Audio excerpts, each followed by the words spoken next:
మీ కళ్ళద్దాలిక పక్కన పెట్టేయండి. ప్రతి కంటి సమస్యకి బెస్ట్ సొల్యూషన్ ఇస్తుంది American laser eye hospital. Hyderabad వ్యాప్తంగా భారీ వర్షం కురుస్తోంది. సాయంత్రం ఆఫీసులు బదిలే టైం అవడంతో అటు ఫుల్ గా ట్రాఫిక్ జామ్ కూడా అవుతోంది.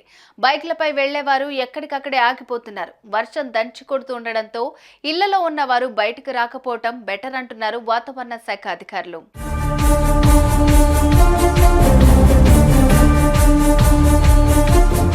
నగర వ్యాప్తంగా సాయంత్రం నుంచి దట్టమైన మబ్బులు కమ్మేశాయి. దీంతో పలు ప్రాంతాల్లో భారీ వర్షం కురిసే అవకాశం ఉందని వాతావరణ శాఖ ముందుగానే హెచ్చరికలు జారీ చేసింది. దీంతో కొద్దిసేపట్లో వర్షం మొదలైంది. చాలా ప్రాంతాల్లో భారీ నుంచి మోస్తరు వర్షాలు పడతాయని తెలిపింది.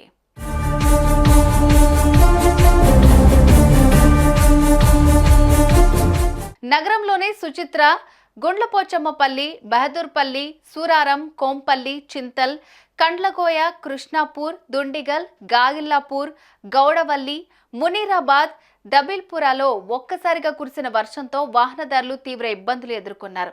పలుచోట్ల ట్రాఫిక్ కు అంతరాయం ఏర్పడగా పోలీసులు రంగంలోకి దిగి పరిస్థితులను చక్కదిద్దుతున్నారు.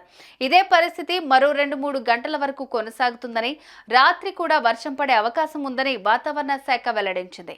అటు జిల్లాల్లోనూ వర్షాలు కురుస్తున్నాయి. సిద్దిపేట, కరీంనగర్, కామారెడ్డి, మెదక్, రంగారెడ్డి, యాదాద్రి, భువనగిరి, వికారాబాద్, సంగారెడ్డి జిల్లాల్లో ఉరుములు, మెరుపులతో కూడిన వర్షం కురుస్తోంది.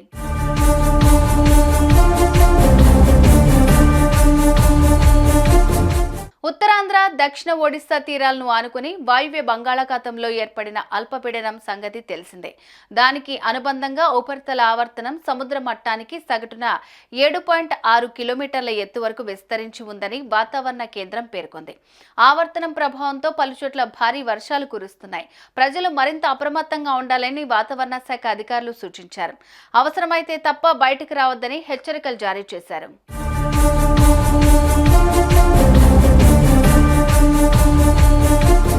అటు తెలంగాణలో మరో 4 రోజుల పాటు ఉరుములు, మెరుపులతో కూడిన భారీ వర్షాలు కురిసే అవకాశం ఉందని హైదరాబాద్ వాతావరణ కేంద్రం ఇప్పటికే హెచ్చరికలు జారీ చేసింది.